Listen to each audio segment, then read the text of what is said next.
What's up, guys? Sorry I couldn't make videos during the weekend, so now let's make an update. Let's see what happened and what to expect next. Well, first of all, I must say that, of course, that rally from $7,000 to $9,000+ was spectacular. We reached almost $9,200, and yeah, it's a good attempt to break the whole bear market, or at least this local bear trend. And in fact, we are in a very interesting level right now, which served as a support and as a resistance many times before. Once again, price got rejected from that level. And yeah, there are a few things. Well, I still made some updates during the weekend, and when the price was something like close to $9,000, we had a lot of the shorts on Binance, and I would say that it's actually, of course, the volume is much lower than the volume on BitMEX for shorts and longs, but in fact, they might be calculated differently.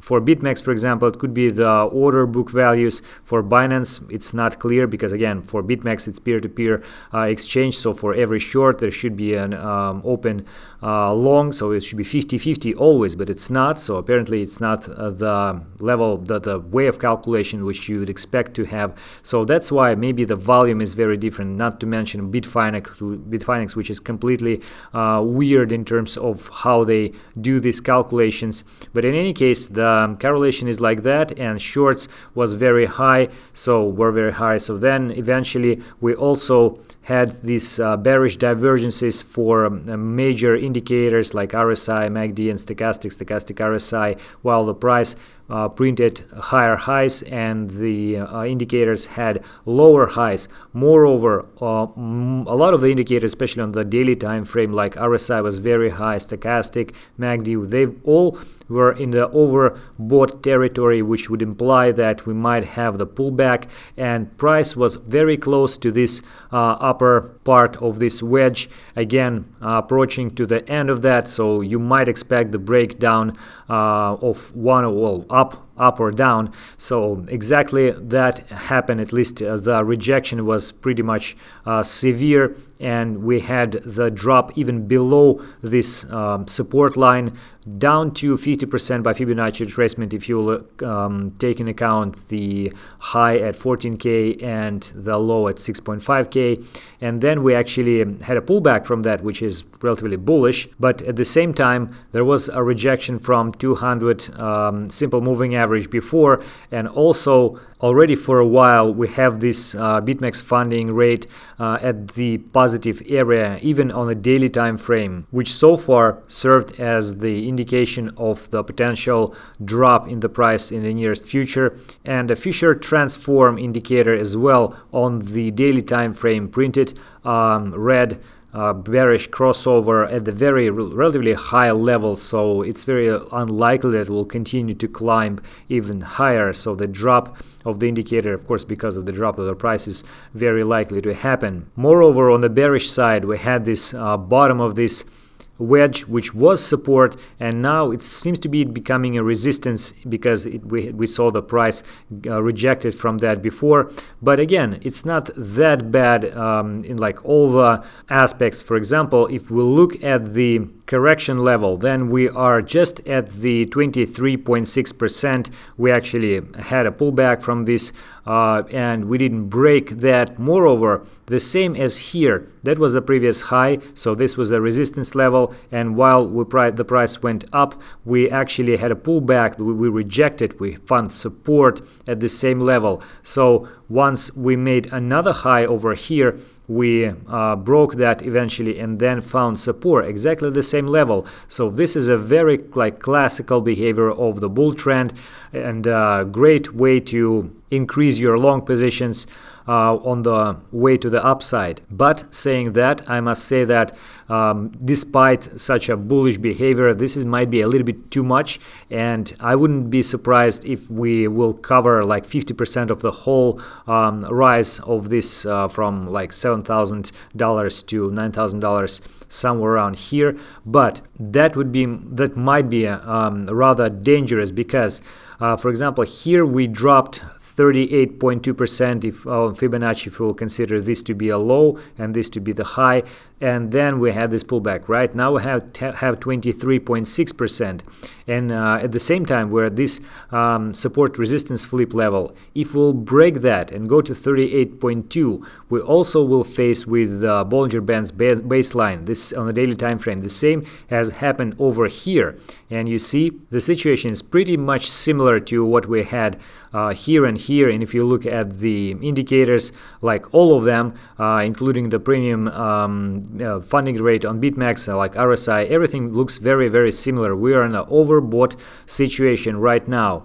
And so if we'll break 23.6, maybe something like $8,500, and then we'll go to 38.2, then the likelihood of the drop even lower will rise drastically if we'll test this Bollinger Band's baseline and will not have a pullback. Then it's really likely that we'll continue to do something like that. So that is why I would say it's very important to hold this 8,500 level. On the other hand, we have this CME gap with the upper level at almost $9,000. So, well, those gaps tend to be filled, although, you know, I don't believe in the theory. There is basically no theory, at least the reasonable one.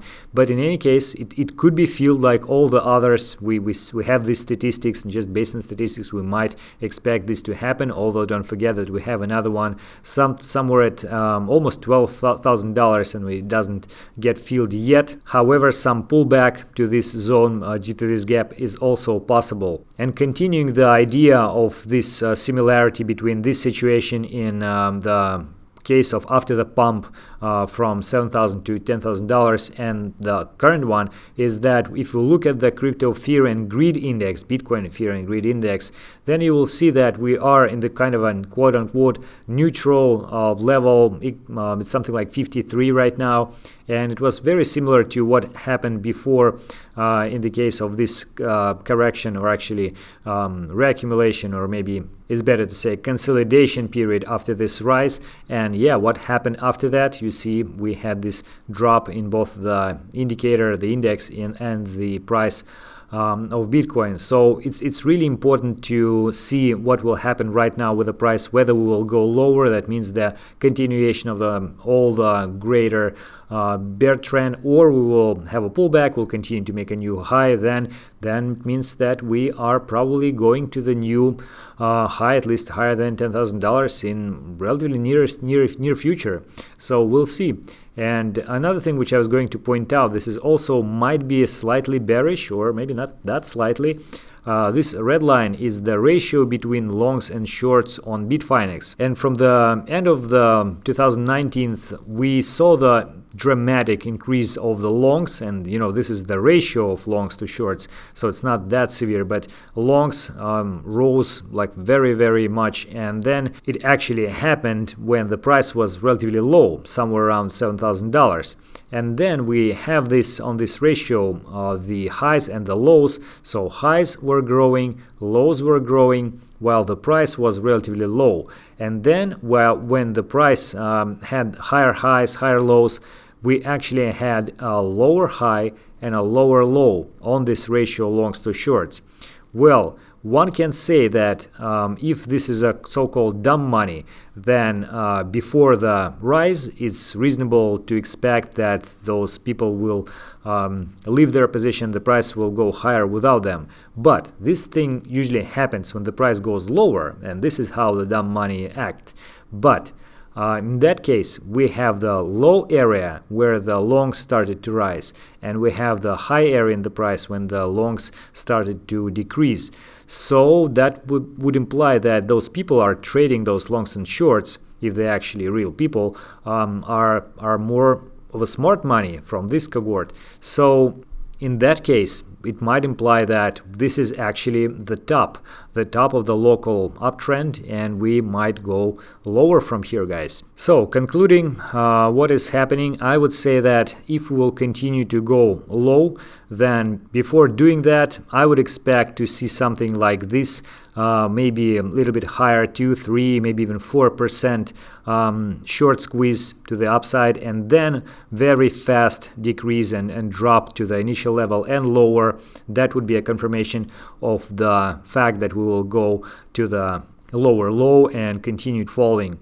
But if we'll see some kind of a consolidation here, maybe with a little bit lower, higher lows and maybe even higher highs, then in that case, that would mean that we are in a pretty much healthy bull trend. Again, although we are pretty much overbought right now, but we can continue to be overbought if it is a truly strong bear trend for a very long time. So let's pay attention on this situation on $9,500. And as always, I will keep you updated. I hope that it was useful. Thank you for watching.